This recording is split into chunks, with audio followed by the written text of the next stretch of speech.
Buenas noches, Fernando Hernández, bienvenido. Buenas noches, Molero Juan Pablo, bienvenido. Buenas noches a todos los que se están conectando a este en vivo con el cientista político Juan Pablo Molero. Ya te estoy enviando la.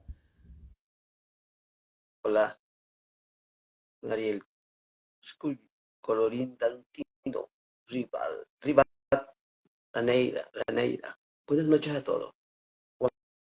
Juan Pablo, te envié la invitación, querido.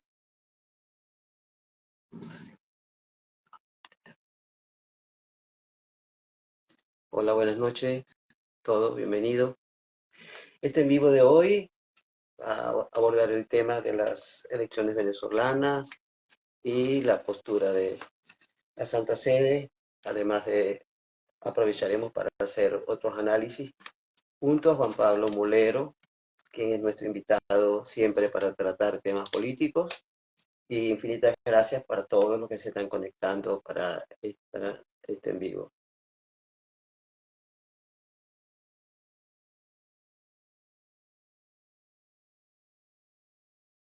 Mulero Juan Pablo, a ver. Juan Pablo, te la acabo de enviar de nuevo.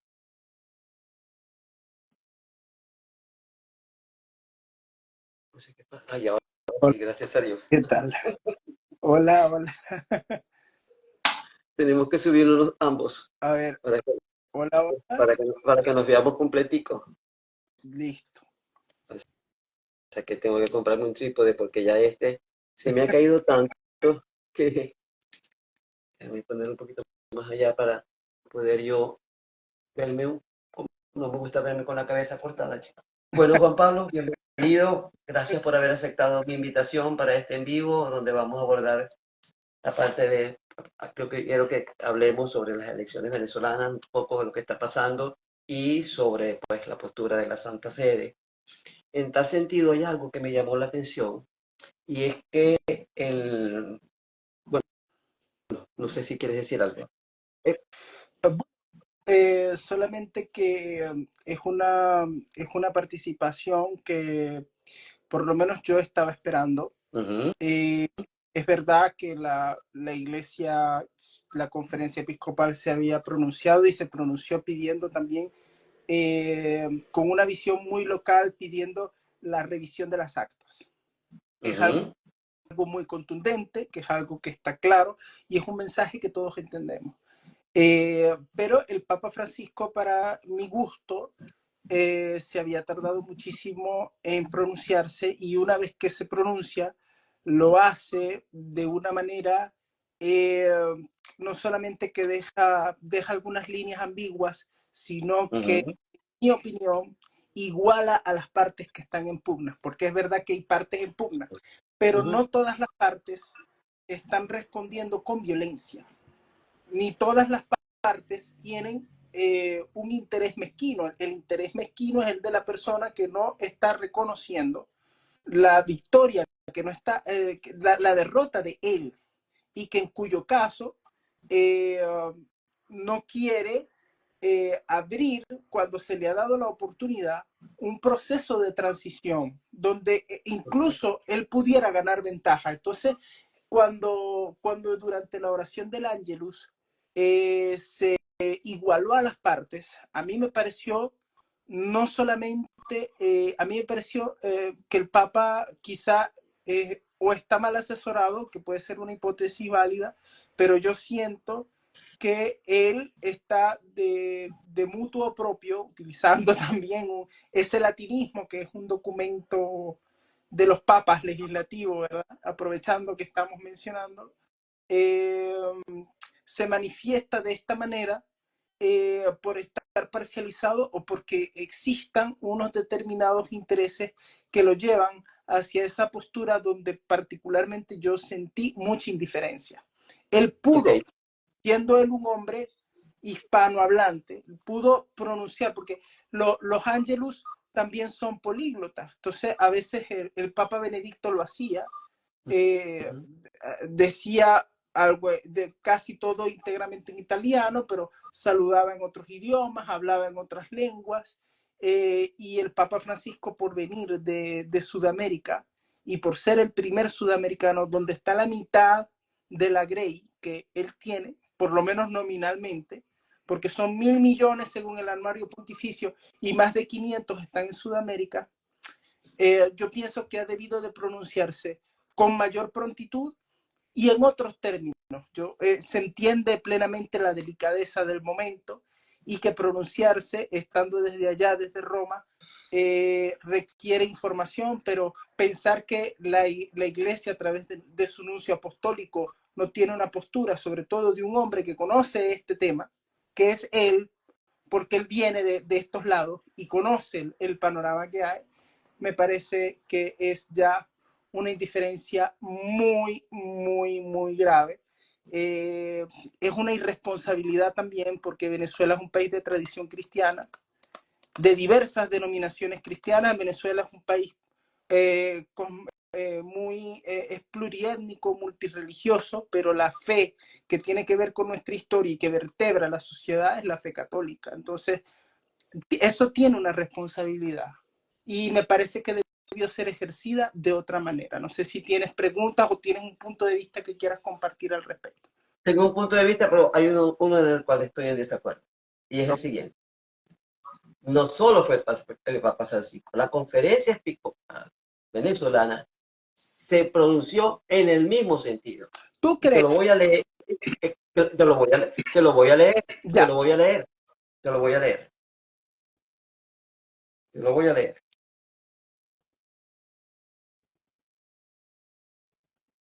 Aquí dice, los dos cardenales venezolanos acusan a Maduro de fraude, usurpación y golpe de Estado. Dice aquí, conferencia episcopal, ¿ok? Y luego aparece todo lo que ellos en el documento que desarrollaron dijeron. Pero dijeron algo que fue lo siguiente, y que no es verdad. Yo no sé si Cristo incurrió en esos errores, en esos deslices, que Cristo no creo que lo hizo, pues, por algo sacó a los mercaderes del templo, ¿verdad? Y, y hay algunos apelativos que inclusive les dio a los sacerdotes de Israel por su conducta y actitud. Dijeron, para que se mantenga el clima de paz que durante estos años se ha vivido en el país. Por favor, es que no se acuerdan del 2013, no se acuerdan del 2017, no se acuerdan de todos los muertos, los 40 muchachos que murieron a partir de la salida del día de los juventud, ¿te acuerdas? Por lo menos Se olvidó todo eso, se ha olvidado todos los demás. No, permíteme un momentito. Entonces, es mentira. Y aquí está dicho en el documento. Y en la ONU, en la OEA, cuando fue el representante del Vaticano, dijo lo mismo que dijo la conferencia episcopal venezolana. Una cosa es que la conferencia diga que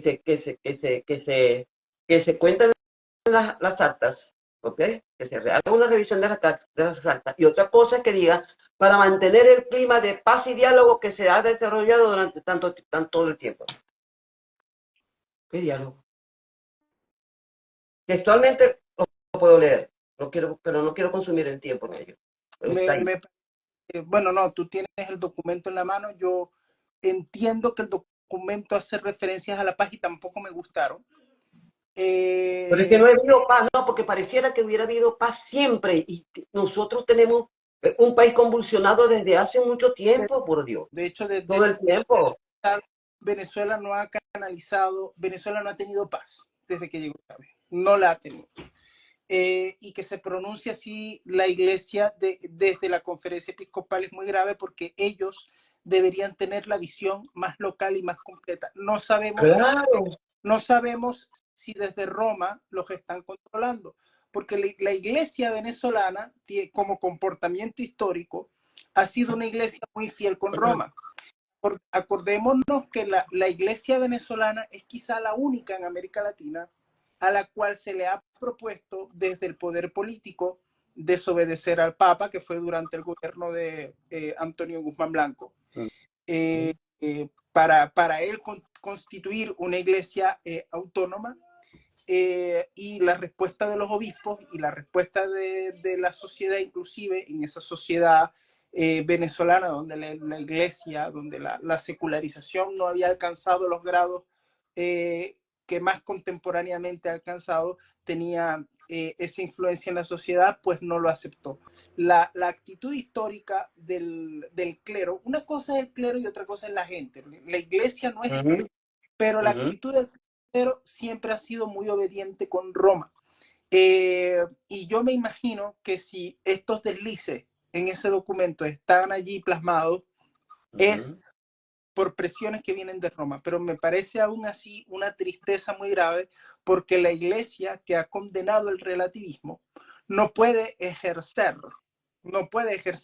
eh, eh, esa laxitud moral cuando, claro que no. cuando le toca a ella juzgar una situación de la cual ella es cómplice, aún más de la, perdón, cómplice no, partícipe, porque la iglesia también es afectada, porque miembros de la iglesia han participado en este proceso de manera muy activa y parece ser que la iglesia no solamente está dejando de lado a su nación con la que tiene una responsabilidad, sino que está dejando de lado a su clero, a los sacerdotes de barrio, a las comunidades religiosas que saben la situación del país y que se han hecho partícipes de todo este proceso. Yo me acuerdo, por ejemplo, del padre Lenín Bastidas, que caminó desde los estados del oriente del país hasta Caracas, la protesta, de todas las participaciones que ha habido, de figuras como que falleció recientemente, como Monseñor Roberto Líquer, como Monseñor Pérez, que siempre han hablado, y de hecho Monseñor Ovidio hace un análisis donde él dice que Venezuela se está enfrentando a un modelo marxista-leninista, aclara los porqués y dice el deber de la nación es, con su fuerza moral, con sus instituciones, con la sociedad, repudiar ese sistema político que primero no se quiere y segundo que no responde a lo que históricamente ha sido Venezuela. Entonces él en base a eso pide un proceso de salvación nacional, lo llama. Eso me parece a mí un análisis prudente, es un análisis incluso politológico desde el punto de vista de las categorías que Monseñor Ovidio utilizó en su día, hace muchos años fue esto, creo que fue como para el 2017, y es una pena y una lástima que la iglesia hoy no se responde, no se pronuncie en términos más duros, Claro. que había sido su tradición. Sobre todo uno ve durante todo este proceso, ¿qué ha promovido el chavismo? ¿Qué ha promovido el chavismo? ¿Cuántas veces más? Odio, ha promovido odio, separación. Odio. Y desde el punto de vista religioso, el chavismo, porque la política de Chávez fue internamente jugar con facciones dentro de la iglesia. La política ahora de Maduro, que también es inteligente, está haciendo romper la homogeneidad religiosa del país, la unidad religiosa del país, porque es una fortaleza y es un poder moral muy grande y lo moral también es poder. Entonces yo siempre he visto en estas últimas reuniones, Maduro ha celebrado miles de reuniones con pastores protestantes y ministros y Por líderes ahí es que, por ahí es que quiere fracturarlo. y Evangelismo por todos lados, todos lados, protestante. inclusive personas que son evangélicas y que son consecuentes con su fe. A mí me han dicho, Juan Pablo, esto es tan grave que el gobierno se ha traído pastores y predicadores hasta de Brasil, donde permiten la actividad de emisoras de radio, de propaganda, que toda viene del Brasil hacia Venezuela. Entonces yo me imagino, estamos entrando al terreno de la especulación, pero estamos viendo pruebas contundentes de lo que está pasando, que la unidad moral y religiosa del país está siendo atacado por el gobierno, que está promoviendo, está renunciando. O sea, el Estado venezolano no es un estado laico, no. El Estado venezolano es un Estado secular, solamente, pero es un Estado que históricamente ha tenido relación el Estado con las distintas fes y especialmente con la religión católica. El Estado es el titular del patronato eclesiástico. O sea, cuando se van a nombrar altos prelados, Claro. al presidente de la República se le pone en conocimiento. Y como es tradición en todos los países de Occidente, el nuncio apostólico del Papa, porque el nuncio apostólico creo que ni siquiera es de la Santa Sede, es del Papa. El nuncio apostólico del Papa Francisco, no del Vaticano, no de la Santa Sede. La Santa Sede es una entidad política distinta al Vaticano. Entonces, eso para aclararlo, y es un dato interesante. Se puede, a quien le guste, puede ver cuál es el estatuto de la Santa Sede en el derecho internacional. Pero el punto es que el nuncio es el decano del cuerpo diplomático. En todo se supone que porque tiene una voz, una imparcialidad, no se compromete de lleno con unas determinadas cosas, pero en un país donde un 70% está diciendo que quiere cambio y la iglesia que ha acompañado con sus diversos actores ese proceso se pronuncia de una manera débil, floja, aguada, nos lleva a una profunda reflexión del por qué los obispos están diciendo esto, y a mí me llama la atención que ni siquiera alerten del proceso que se está dando, de tanta reunión que celebra Maduro con espiritistas, con santeros, con evangélicos. ¿Por qué no se hace mención de eso? Si es algo grave que te afecta a ti. Entonces yo me pregunto, ¿será que los obispos o hay una coacción desde Roma o Mi amor, lamentablemente... pero si tú estás en un lugar donde te coaccionan, tú te quedas allí, te quedas allí. Mi amor, Juan Pablo dijo, no tengas miedo. Como que Juan Pablo, a todos la conferencia episcopal venezolana, se les olvida y pareciera que solamente se les recuerdan cuando es el día de la chinita, que aprovecha para hacer un discurso también político, la iglesia, el día de la Divina Pastora, donde también aprovechan para hacer un discurso político y dijeron, ay, qué bien habla tal obispo, qué bien tal, y hasta ahí queda. Mira, yo Yo te pienso, digo, María, ¿por qué? Porque son iniciativas que a título personal tiene el prelado que preside, sea la Divina Pastora o la Chilita, son particulares, pero la conferencia como sí, institución, yo sé que ahí se vota por votos y entonces bueno, allí es como la OEA, allí es como la OEA. tiene que estar amarrada. Y yo no sé qué han dicho los vaticanistas, porque a mí me gusta leer a los vaticanistas y estar pendientes. No he tenido tiempo en esta oportunidad. He estado muy pendiente de Venezuela, me afecta mucho personalmente a todos.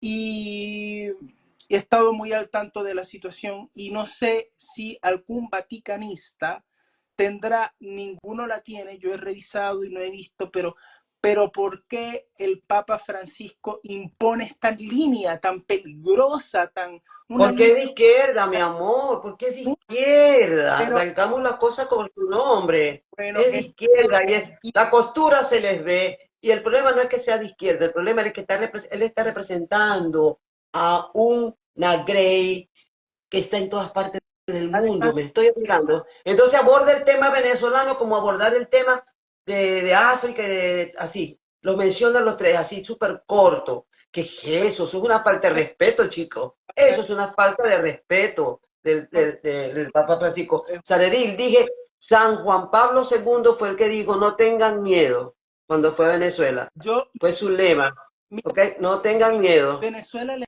da a la catolicidad con menor población que México los fenómenos de fe mariana y popular más grandes, no sé si bellos, porque me imagino que todos son bellos, pero o sea, lo que es la Divina Pastora, lo que mueve, que es un fenómeno, es el fenómeno de devoción mariana más grande del mundo. No sé si es el segundo de No, Hispanoamérica. el primero es El Guadalupe, la primero primera. es Guadalupe y después está Divina Pastora. Y si Uh-huh. metemos Iberoamérica, está de tercero porque también hay que poner Aparecida.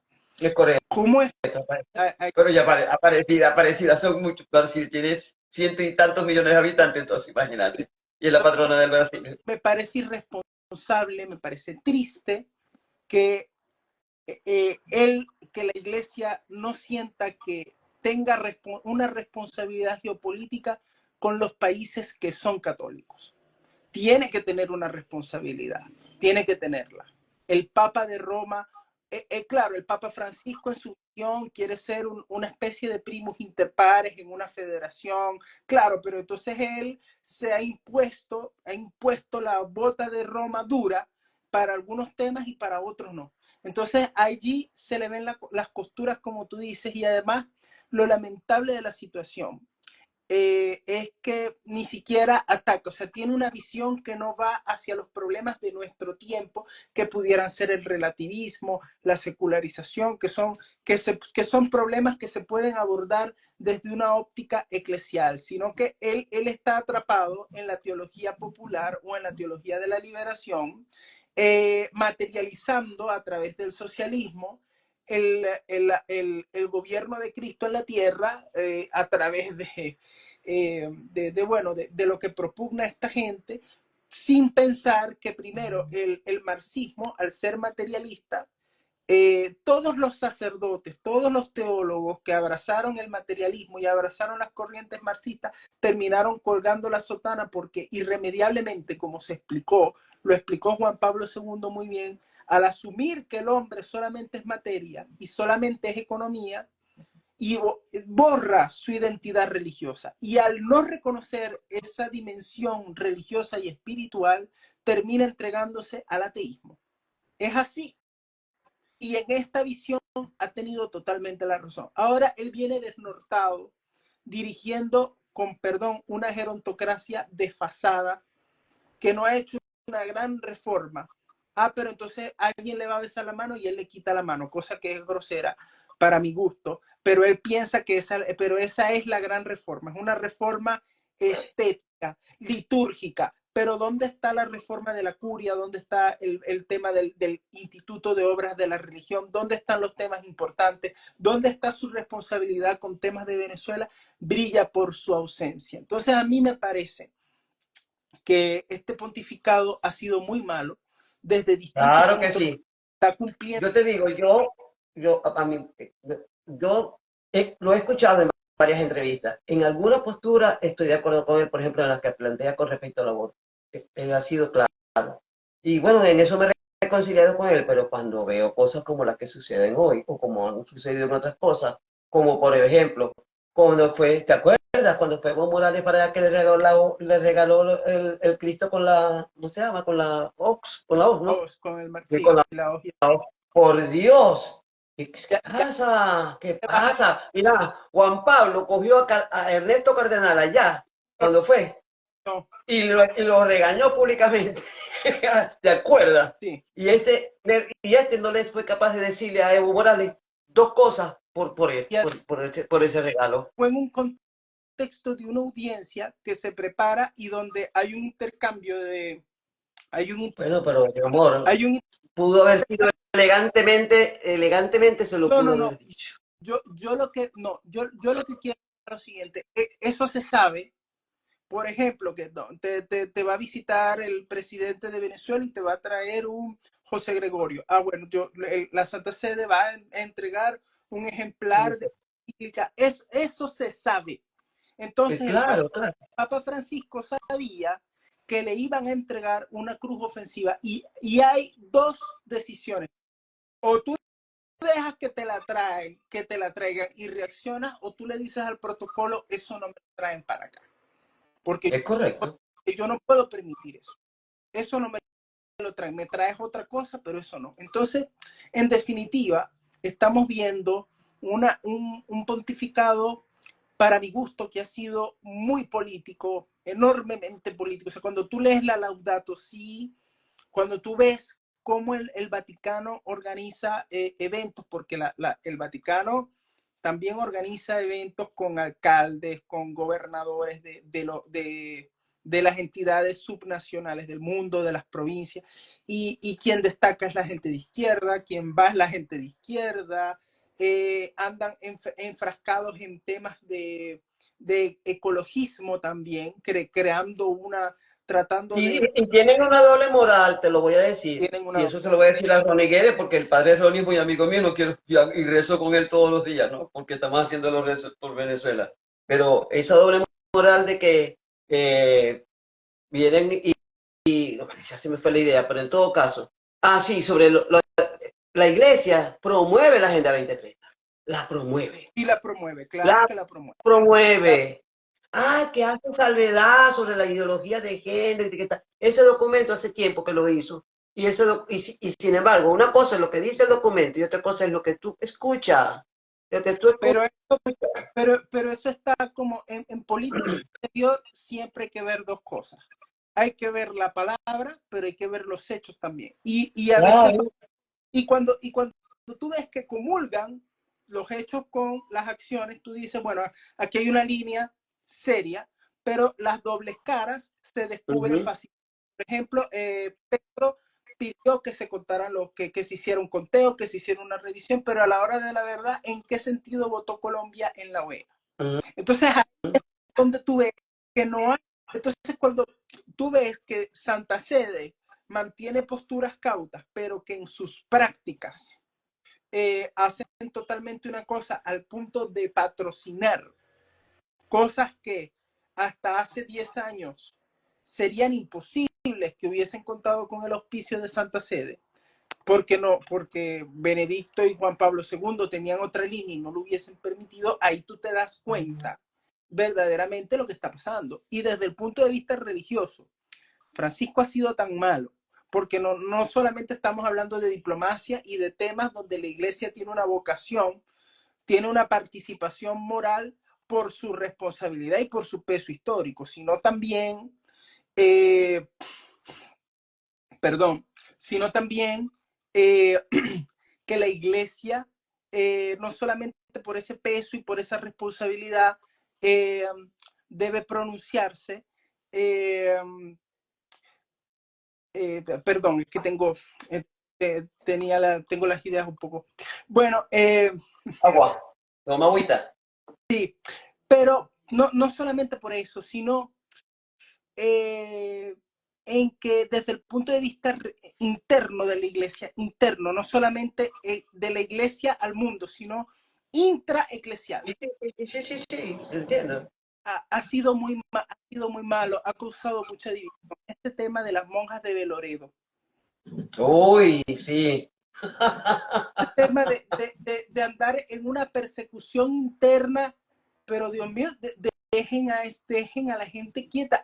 Hubo un momento en la historia de la iglesia donde las cosas se fundaban y después de que se fundaban se regularizaban, se notariaban, se sujetaban al derecho canónico. Ahora hay como una presión interna, no, esto no, y no les importa si hay Pero, un sí, ojo, si hay un eso no es con todos, porque con los obispos alemanes hacen lo que le da la gana. hace lo que les da.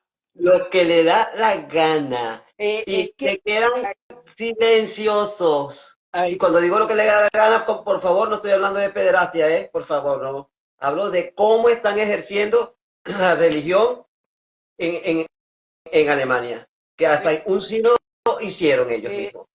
y de países que esto viene de países de tradición católica, algunos que no son de tradición católica, donde eh, de los Países Bajos y de otros países donde se ha visto a la comunión anglicana como un ejemplo y que la Iglesia Católica tiene que ser como una especie de comunión anglicana donde el Papa es más bien un primus inter pares, también es un modelo que podemos traer de la Iglesia Ortodoxa, porque supuestamente desde esa perspectiva el ecumenismo se hace más fácil y se pueden sumar a la tutela de Roma más iglesias y yo no sé qué más. Pero eso causa dispersión interna, disgregación, controversias teológicas y la iglesia desde dentro se erosiona, se divide, pierde sus certezas y empiezan entonces, porque la iglesia es muy diversa, es universal, está en todo el mundo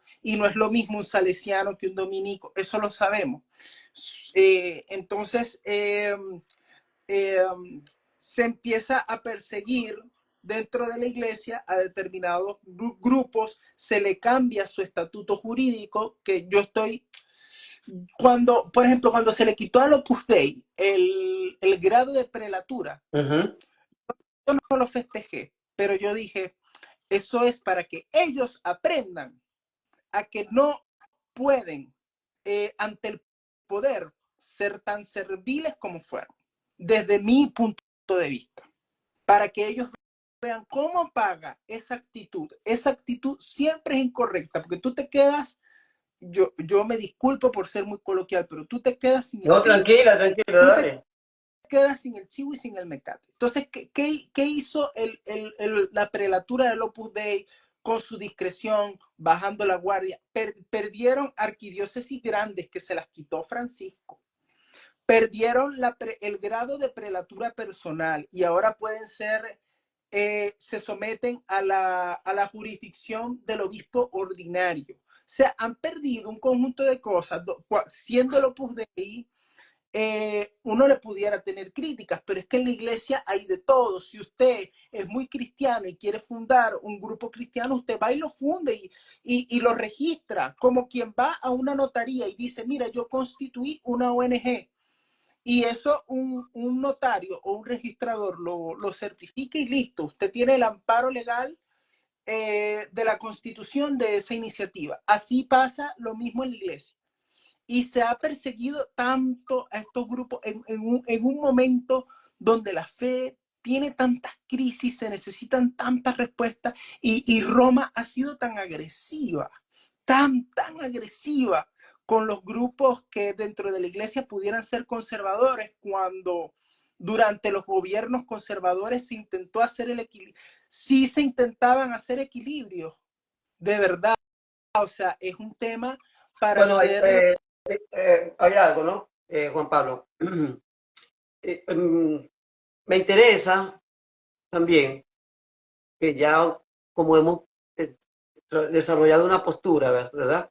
Sobre cómo vemos la actitud de la iglesia. A mí lo que no me gusta son más medias tintas. No puedes decir no verdades, por ejemplo, como que en Venezuela se ha transcurrido en una vida de diálogo permanente donde pareciera que no ha pasado nada, que no han muerto tantas personas, que no han maltratado a adultos mayores, que no han ido a tener que muertos por asfixia, cualquier cosa, ¿verdad? O que digan eso, que digan eso, a mí me molesta mucho, porque no refleja el Cristo, no refleja el Cristo en el que yo creo.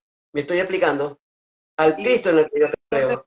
Entonces, pertinencia eh, por y, parte esto, y no estoy hablando de los sacerdotes, porque hay sacerdotes, hay todo, hay de todo. excepciones. Hay sacerdotes que son excelentes sacerdotes, que su vida es una vida de pulcritud. Y hay otros que son más permisivos, pero bueno, y hay otros que, bueno, hay como en toda familia, hay el muy bueno, el excelente, el virtuoso y la oveja negra. No sé si me estoy Sí, explicando. sí, sí. Ahora, me interesa es que hablemos un poco de la situación venezolana. Algo que me está comenzando a llamar la atención y no me gusta. Hoy hubo un documento de la Unión Europea donde reconocen que Edmundo González llevó una ventaja y que invitan a que se recuenten los votos, ¿ok? Y vienen reconocimientos de gobierno. Entonces pareciera que estamos contando cuántos gobiernos nos reconocen como legítimos. Hay dos cosas. Uno, cuando se comprueba el fraude, o sea, desde el punto de vista para que la gente que no quiere ver, lo vea, ¿ok? Por eso María Corina dijo ayer, entramos en una segunda etapa, en otra etapa, ¿ok?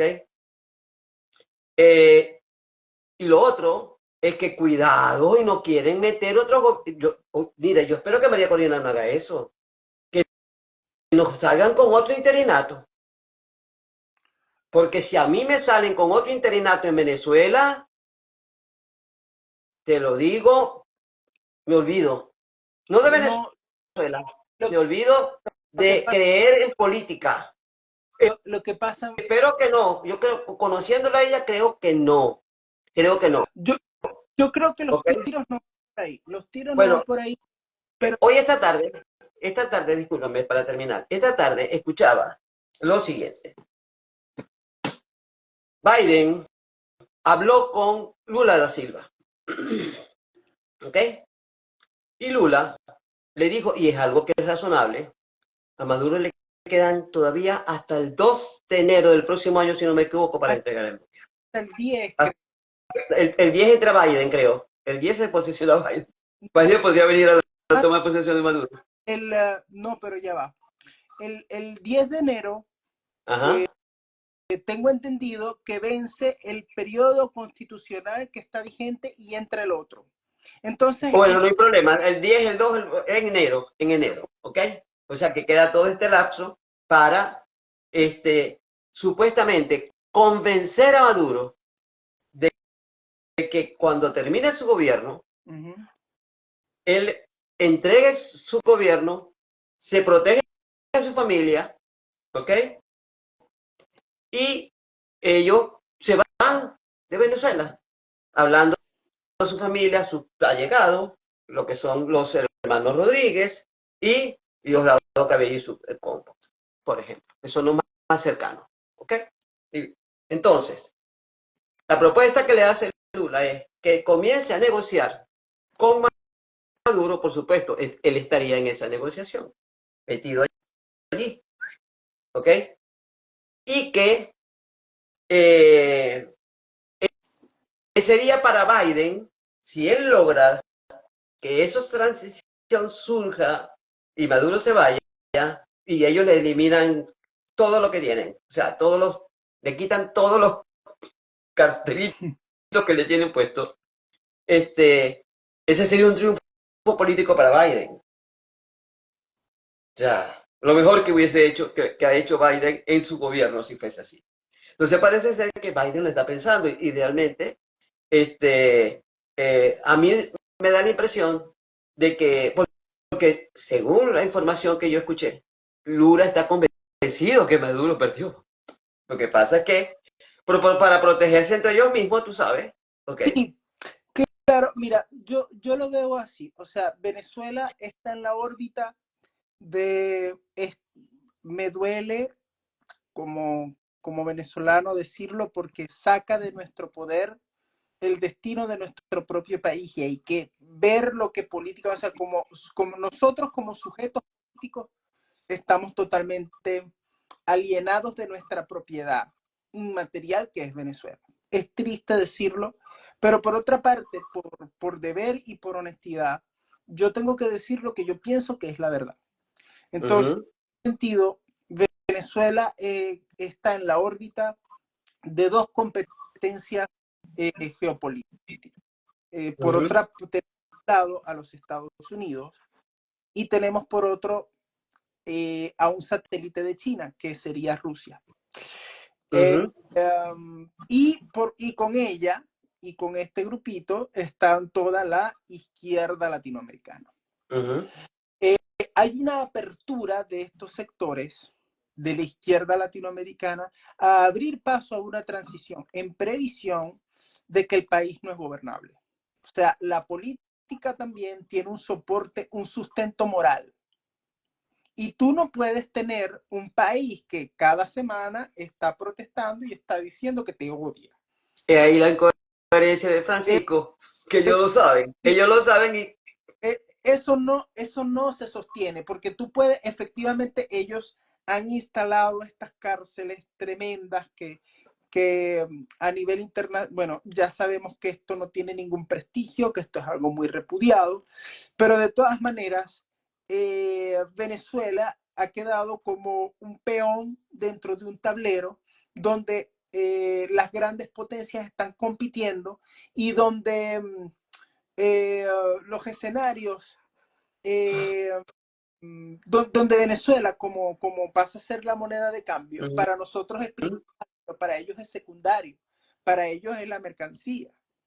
A mí me preocupa, si a mí me pudiera preocupar, entrando al terreno de la especulación, en una eventual administración de Trump, que Trump para arrimar Rusia al lado estadounidense y controlar un poco la situación en Europa, pueda presionar una negociación, por ejemplo, con Ucrania, lo que significaría incluso cesiones territoriales. Venezuela queda en un escenario más o menos así, o sea, donde hay que tener cierta tolerancia a que exista una oligarquía chavista que te va a estar unas décadas pesando en el país todavía, y sabemos que esto es normal en los procesos de transición.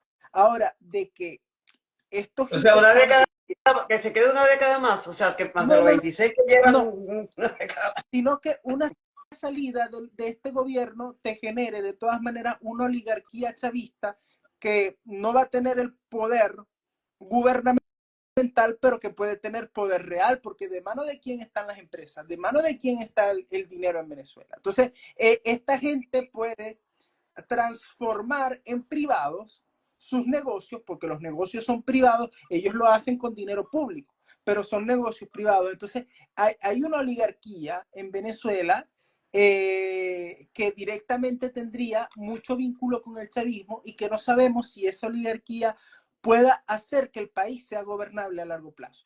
Eso se abre, esa ventana, se abre ese problema. Pero además de este escenario hay otros. Por ejemplo, se hace una transición, pero no se hacen con calado y con profundidad las reformas que tienen que hacerse, y la vuelta de un problema similar o el retorno a muy largo plazo del propio Partido Socialista o de otra gente cambiándose el nombre puede ser otra posibilidad. De todas maneras, Pero eso es válido el PSV no tiene por qué desaparecer. El PSUV no tiene por qué desaparecer. O sea, yo, es un yo, partido que si se van ellos, yo entiendo que sí, porque es una organización criminal. Ahora debería... ¿quién lo va a declarar eso? ¿Quién va a declarar eso, Juan Pablo? ¿Quién va a declarar que es una organización criminal? Ahí es lo que se negocie, porque si se negocia que el PSUV sigue siendo un partido, seguirá siendo un partido. Ojalá no lo voten, ojalá no lo voten. Pero el tema está en que ese escenario a mí me cuesta verlo, porque todavía me cuesta ver del lado de María Corina las mayores ventajas competitivas. Las mayores ventajas competitivas las tiene el gobierno. No estoy diciendo que va a ganar la carrera, pero estoy diciendo que tiene ventajas para ganar. No, Ahora, no tiene, tiene el poder, pero tiene un tiempo que todavía le falta. Son 5 meses. ¿Ok? por eso es, Entonces, ahí se lee, ahí tiene el sentido, porque te acuerdas que yo te decía, ¿por qué pusieron las elecciones en junio? Si siempre son en claro, para tener ese para... margen para ellos, a favor. Entonces, de aquí a allá, tenemos que ver los movimientos que se den, porque obviamente el chavismo está apostando por la grande, o sea, el chavismo se quiere quedar y quiere establecer su régimen. Sí puede, pero está teniendo una presión internacional muy grande, no tiene, él se puede quedar, pero quedarte con un país donde no tienes legitimidad ninguna, o sea, donde 7 de cada 10 te quieren fuera, donde tú despiertas donde tú no tienes la legitimidad, porque tienes una crisis, o sea, el chavismo está enfrentando Claro. crisis de legitimidad. Y Entonces, personal también, verle las caras a todos. bueno, Yo me quedé, no, en serio, el lenguaje no verbal habla. bueno, La cara de él sí fue un poema. El día que estaba hablando Maduro, la de Jorge Rodríguez, ¿cómo se han puesto viejos esa gente? Yo me bueno, quedé impresionada. el, Pero es la maldad lo que los tiene así. el La poder maldad lo que los tiene así. está, Mira, además que creo que están, tú sabes. Por aquí dice, voy a leer algunos comentarios, por favor. Lo único que después hago una aclaratoria. Dice Sare, ese señor, refiriéndose a Francisco, no atendió a las mujeres de blanco cuando fue a Cuba. Ah, bueno, a las de la Plaza de Mayo estoy segura que sí las atiende. A ver, por cierto, hablando de Argentina, claro, San Juan Pablo, yo pasa que tengo que meterme en la cabeza y ¿Puedes leer tú, Juan Pablo? Claro que sí. Voy a empezar en el de orden, ¿no? Por Teresa, favor, de arriba hacia abajo. sí. Teresa dice, bienvenido Juan Pablo, mi saludo desde Venezuela. Sare dice, jamás he aceptado a ese señor que representante de la iglesia, sin lugar a dudas comunista. Sare también dice, querida y respetada María, ese documento sigue en línea. Exactamente lo acabo de reseñar.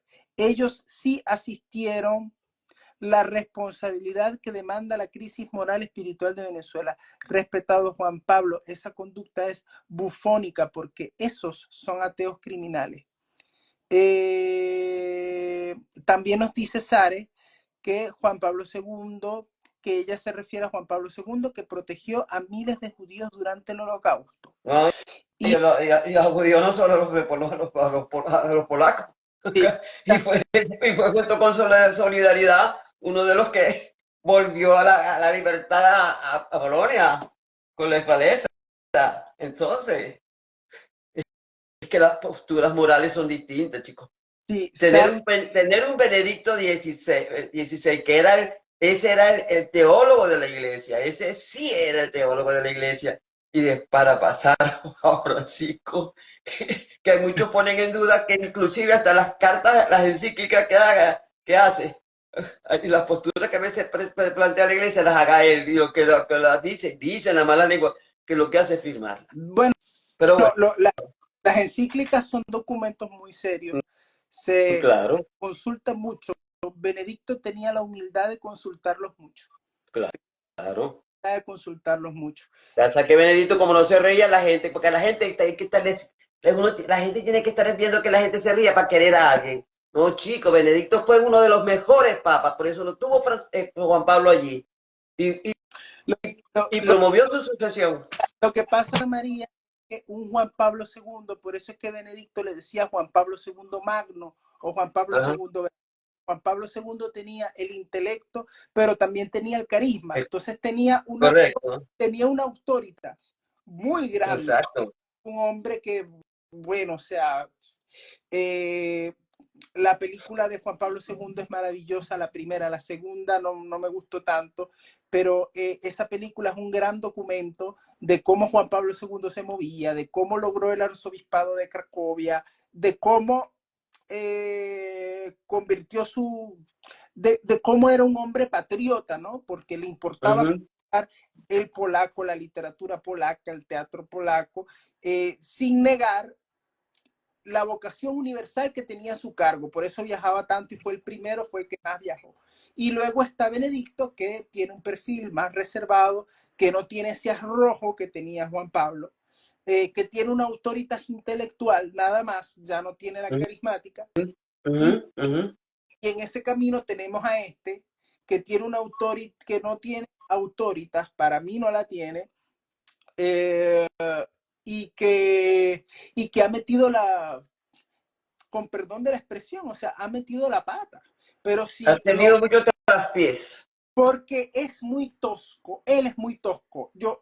O sea, fíjate que en el sínodo, el escándalo que hubo, porque estaban discutiendo unas medidas para los seminarios, y dice el Papa Francisco como que dice, estoy harto de mariconadas en los seminarios. O sea, degrada la institución. O sea, tú escuchar al Papa decir una palabra, por más que sea... Yo quisiera saber si San Ignacio de Loyola lo escucha. Eso, no, eso quizá me lo puedo permitir yo, pero no me lo puedo permitir en tu canal, por ejemplo. Yo tengo que respetarte a ti. Entonces todo tiene un momento, un lugar, un contexto. Entonces de verdad que a mí me parece, las opiniones de Francisco sobre, por ejemplo, cuando el tema de Charlie Hebdo, que justificó la violencia religiosa, la justificó porque él dijo, bueno, si se meten con mi mamá, yo me entro a los puños. Sí, nada con lo de Charles Hebdo.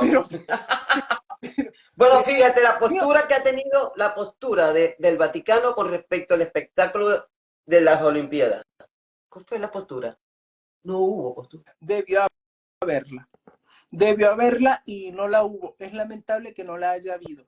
Y estamos viendo, ¿no?, esa desconexión triste, ese divorcio, este pontificado A mí me ha parecido muy largo este pontificado. 11 años ya. 11 años ya vamos para esto y ha sido un proceso de mucho dolor, de mucha división interna, de mucha indiferencia. Muchas personas me comentaron en Argentina qué necesidad del Papa Francisco, que era conocido porque era pastor, era conocido, pero qué necesidad de no venir, de emproblemarse, de empapelarse con Milei, de mantener esas posturas tan parciales, como si él siempre hubiese querido y amado a la Cristina, porque muchas veces también... Mira, hablando de Cristina, hay un filósofo venezolano que se llama Eric del Búfalo. No sé Ajá, si tú has oído hablar de él. sí, sí. Oye, a raíz hoy fue tendencia en X Juan Pablo II, perdón, Francisco, con el Twitter de Venezuela. Fue tendencia, para que sepa. Dice Eric del Búfalo, Cristina Kirchner, más preocupada por la dignidad humana de los venezolanos que el Papa Francisco, es un mundo nuevo. O sea, porque Cristina dijo que se contaran los votos, que se volvieran a contar los votos. Por lo que lo digo eso.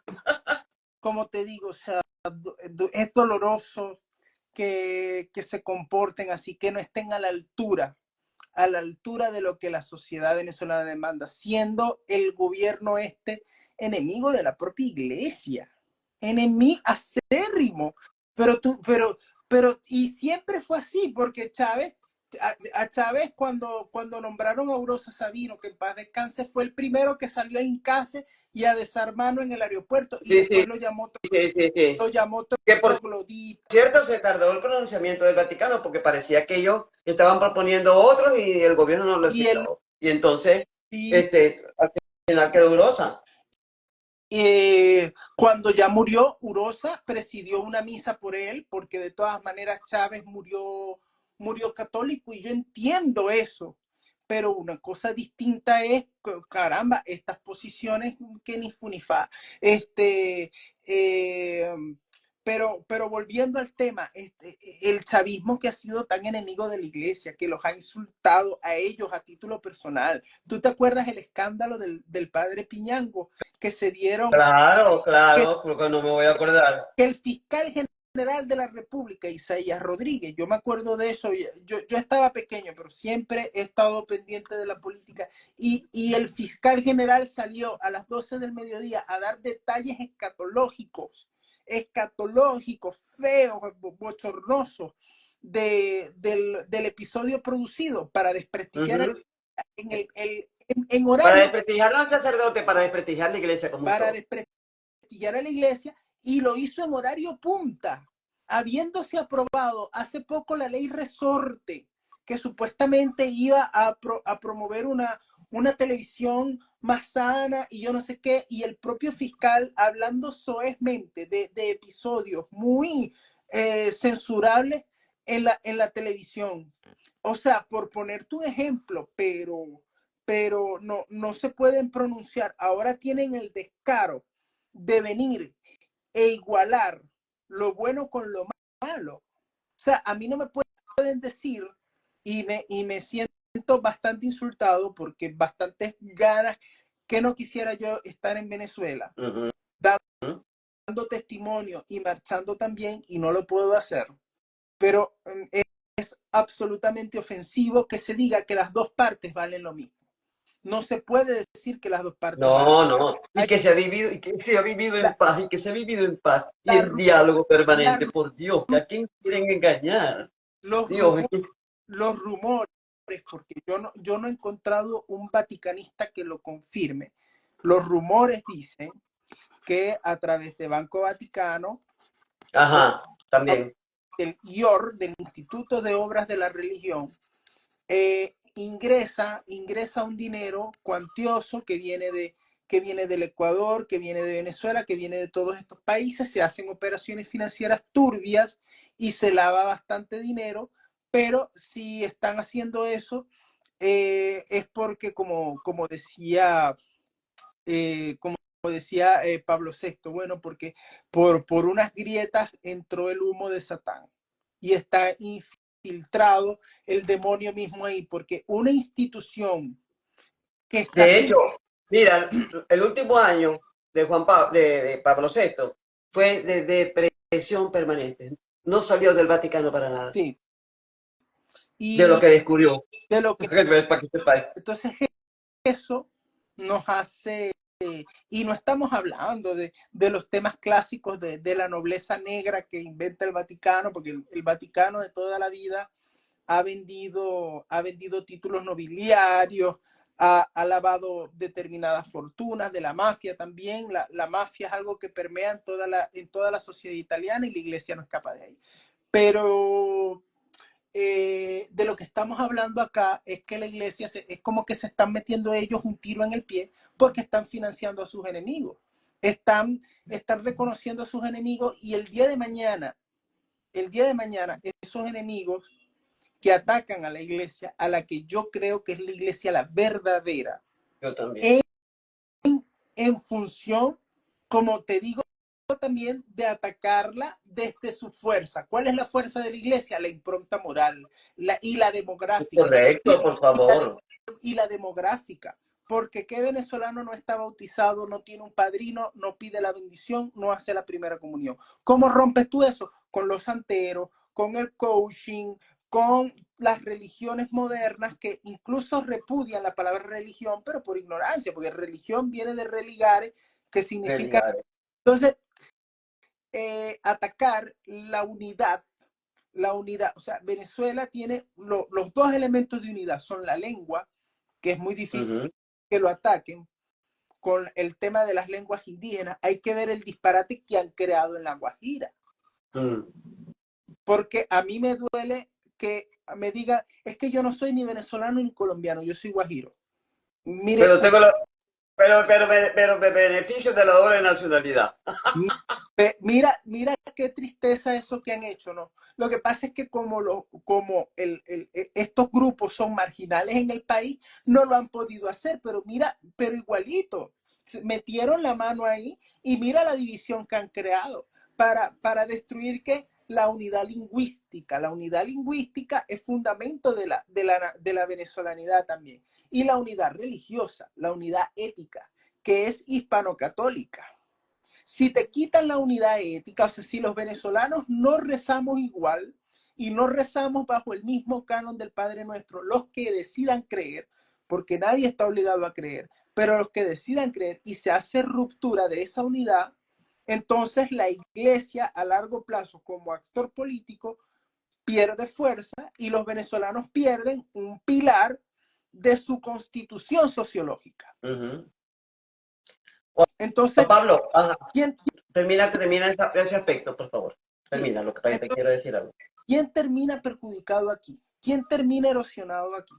La nación, pero sobre todo la iglesia, porque Venezuela va a seguir existiendo, pero la iglesia y su papel. Entonces, que esos obispos analicen, que lean y que piensen si no vale la pena hacerse un poco los sordos con las instrucciones que vienen de Roma, porque la verdad es lo más importante. Es su voto, es su deber, es su compromiso. Es correcto. Si no, ay Dios. Bueno, mira, vamos a ir un poco cerrando y quisiera tener una especie de análisis sobre cómo ves el futuro de aquí a 6 meses, hasta que se le vence el periodo, por lo menos hasta que se le vence el periodo a Maduro. Bueno, como te comentaba en un principio, veo que hay una lucha por ordenar, por organizar ventajas competitivas de uno a los otros grupos. María Corina se está moviendo con alianzas internacionales, pero desprestigiando al régimen desde dentro. Y eso ha sido muy inteligente. O sea, el primer país, la primera cancillería que pone en duda y el mejor comunicado para mí, a mi criterio, lo hace la Cancillería chilena. El gobierno chileno sabemos lo que es. Sí, sí.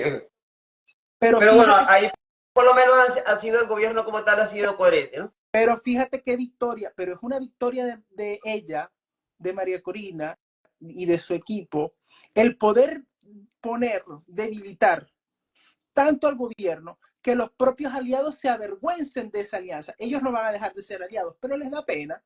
Entonces, dice Sare que es correctísimo, Juan Pablo. Es correctísimo, dice Sare. ¿cómo? Saredil dice que correctísimo, Juan Pablo. Bueno, okay. Entonces, a través de los propios actores del Foro de Sao Paulo, también se está erosionando el prestigio del gobierno, que no tiene ninguno, nunca es que haya sido muy prestigioso, pero lo erosiona desde dentro, porque sus aliados políticos le están dando la espalda. Y están procurando sus aliados políticos una transición. Esto, Sí, yo creo que ellos están en eso. Lo que pasa es que sí, yo creo que están en eso. Hoy me convencí que estaban. Y de aquí a 6 meses, si esta estrategia va avanzando en las etapas que se tienen contempladas de este plan, puede derivar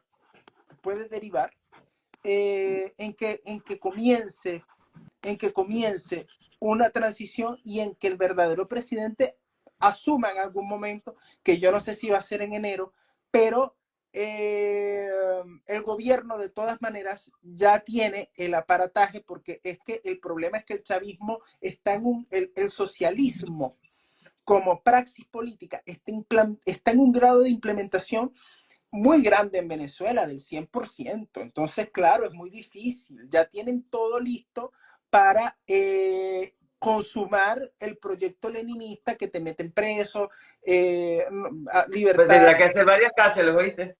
Pero aquí la clave es el apoyo tecnológico que se ha tenido. La censura no es practicable. Y nadie puede gobernar un país que 1 o 2 veces a la semana está teniendo una protesta donde está manifestando: no te reconozco, no voté por ti. O sea, eso es insostenible en el tiempo. Entonces aquí 2 cosas. O se apaga la protesta definitivamente, se apaga, se calla, le meten un tiro a todo el mundo o lo meten preso, o en definitiva el gobierno dice: vamos a retroceder. Vamos a pasar hacia una Venezuela protosocialista o socialista media, pero vamos a aceptar que tenemos que dejar el poder. Yo no sé qué va a pasar, pero lo que sí sé es que como están focalizadas las cosas, fíjate esas protestas de 4 meses seguidas, enormemente desgastantes, donde incluso hubo menos muertos en más tiempo que en esta que está viendo ahora, porque en 6 días, más o menos, y en las más 90, pero en 4 meses. Entonces estamos hablando de que la represión es más dura, pero la constancia está siendo ejercida de otra manera. Fíjate que protestando 2, 3 veces masivamente a la semana es más eficiente que estar de lunes a viernes dándole a la cacerola. Claro, yo creo que la vía va por allí. Usar días concretos para una protesta importante. ¡Pum! Una clave interesantísima es que no hayan metido presa a María Corina. Es decir, que María Corina está protegida. Claro. No, ayer tenía el chaleco, antibala, porque yo eso lo vi. Bueno, pero está protegida. Es decir, ¿qué le cuesta al gobierno meter la presa a ella directamente como metieron a Leopoldo? No lo va a hacer, no lo va a hacer, Juan Pablo. No, pero no puede porque yo pienso que ahí el gobierno está acatando instrucciones que vienen de fuera. Mira, no te metas. Claro, es que no lo conviene hacerlo, no le conviene hacerlo, para nada. En estos episodios estamos viendo un proceso pendular, un proceso que puede ser magmático, que puede ser lento, que puede tener naturales frustraciones, pero mira, el goteo constante, por muy sólida que sea una superficie, igual corroe. Así que yo tengo en este proceso tal cual se está dando puestas de todas maneras muchas esperanzas en la constancia y en la voluntad de cambio, que siempre ha sido interclasista. Yo siempre lo he dicho, Venezuela es un país interclasista y sus fenómenos políticos son interclasistas. hay gente de clase alta que es chavista y que se ha convertido de clase alta por ser chavista, y hay gente de clase baja que es de oposición. A mí no me van a venir con esta cantaleta de que no, es que bueno, ahora lo que pasa es que ahora el país está muchísimo más vertebrado, porque ya llegamos a un punto donde 7 de cada 10 te quieren fuera, y de los 3 hay que estudiar entre la cuarta parte que es chavista, cuántas de esa cuarta parte, cuál es el porcentaje que acepta que perdieron, porque el porcentaje es alto también. Entonces, estos son elementos muy poderosos que que tienen un efecto erosionador y corrosivo sobre el régimen. Que no son tan eficaces y tan eficientes como otros, pero es el recurso que hay. Y el recurso que hay que ejercerlo, hay que administrarlo bien. Y eso es lo que yo espero para los próximos. Bueno, iremos viendo cómo se desenvuelve todo esto y ojalá que la estrategia planteada por la etapa, de esa nueva etapa de la que habló María Corina ayer, que obviamente nos va a dar detalles, eh, prospere, fructifique y que podamos decir nosotros que recibimos este año un buen regalo de Navidad con la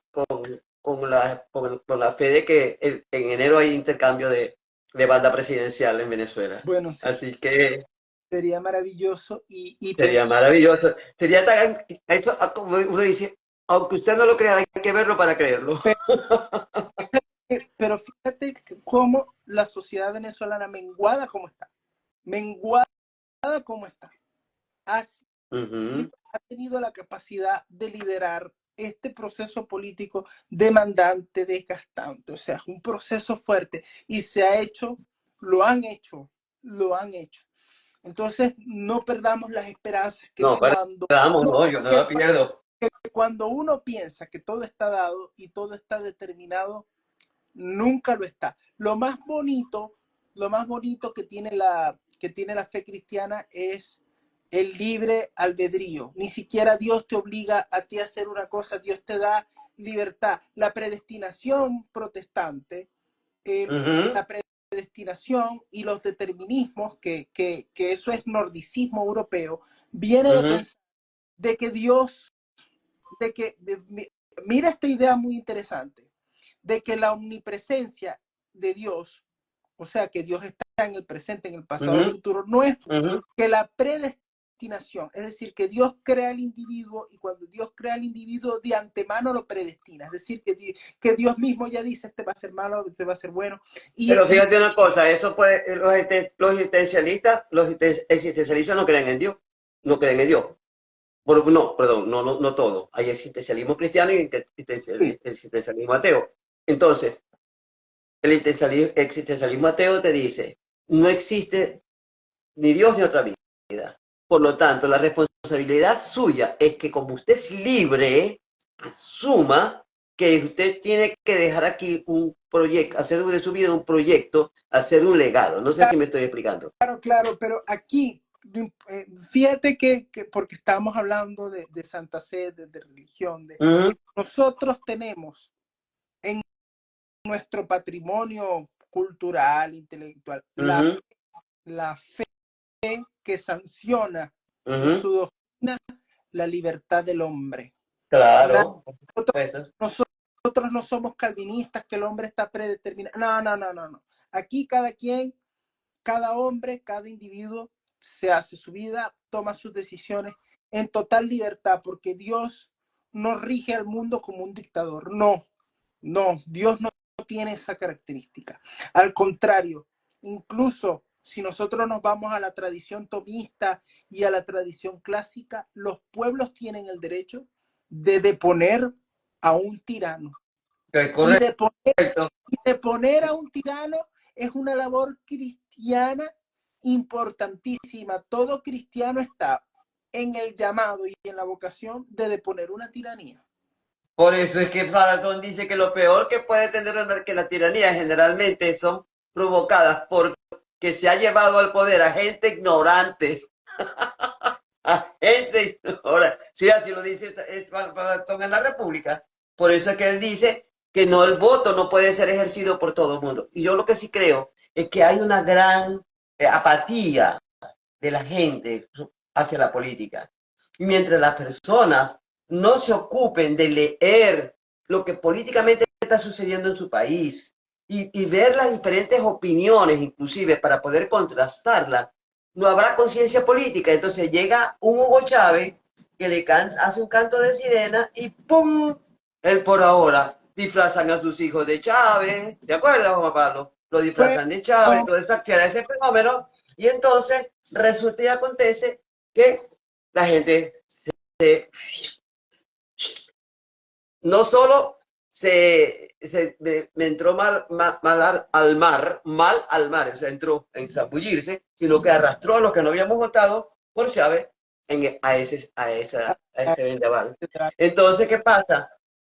La gente tiene que darse cuenta que nos ha costado mucho, ya vamos para 26 años, por no involucrarnos en política, por decir yo no creo en la política, por decir a mí no me importa la política, no sé si me explico, bueno, ¿ok?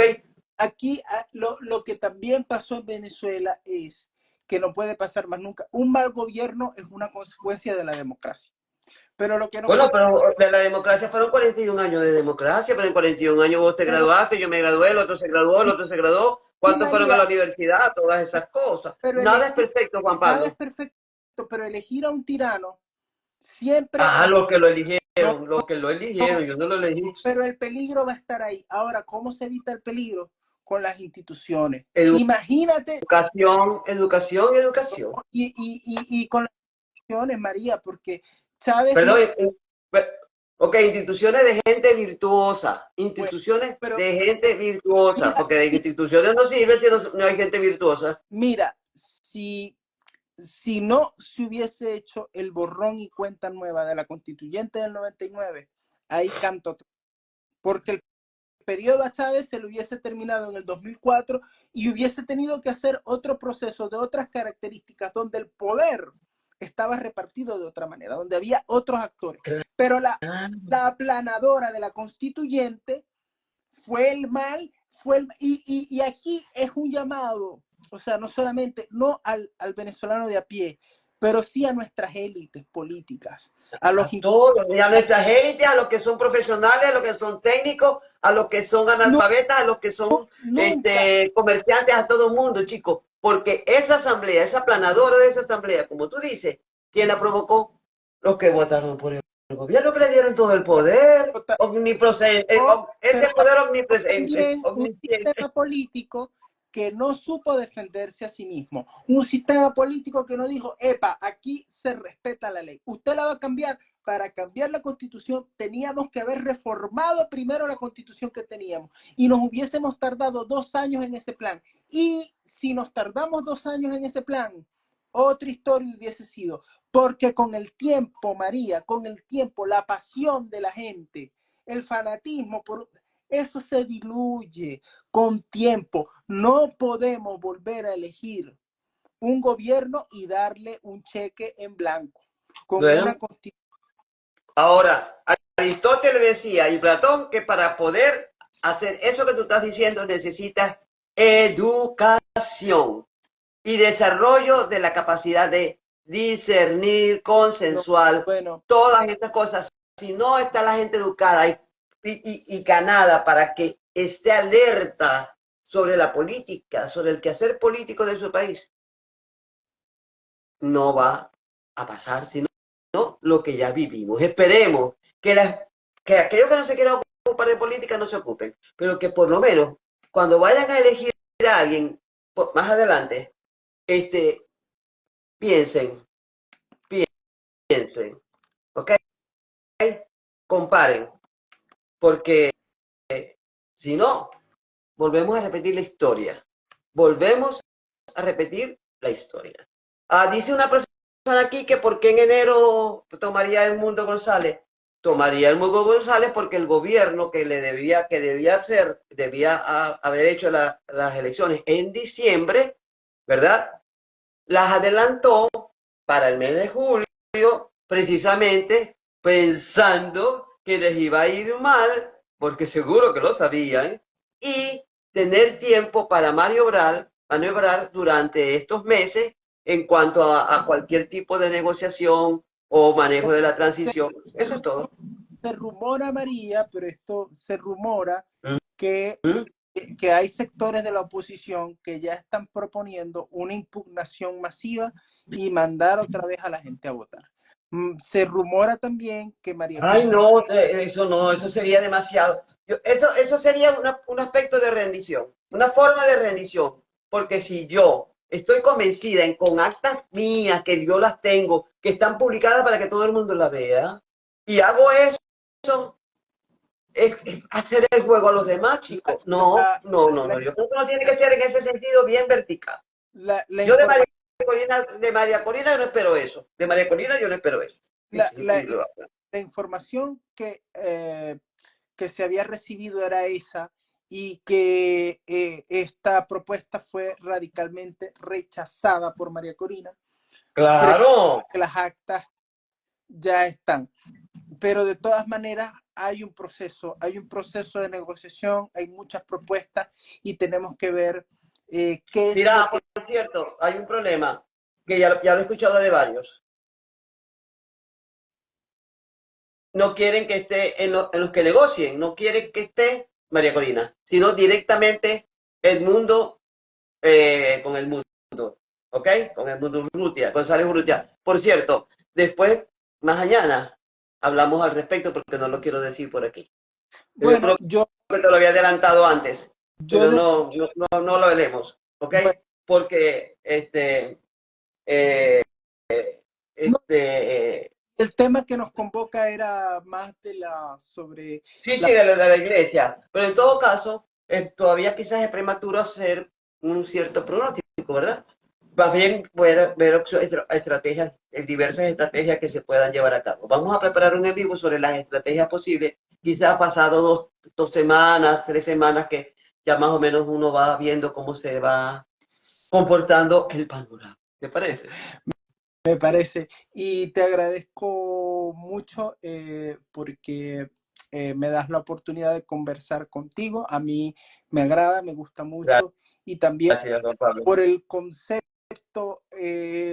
elevado que tienes de mí. Bueno, yo lo agradezco mucho y lo correspondo porque yo también tengo de usted mayor concepto. Así que... Yo te quiero, don Juan Pablo. Mira, solamente por tener el nombre de mi nieto ya te quiero. así No, que mentira, porque eres una excelente persona, por cierto, ese corte te queda fenomenal. Así que, muchas, bueno, felicitaciones. Ah, felicitaciones porque cumpliste años también en estos días. Yo te mandé la felicitación cuando vi la historia porque creo que te envié algo por WhatsApp. Así que, bueno, queridos amigos, gracias, infinitas gracias. Le voy a pedir bueno, eso lo digo en otro en vivo.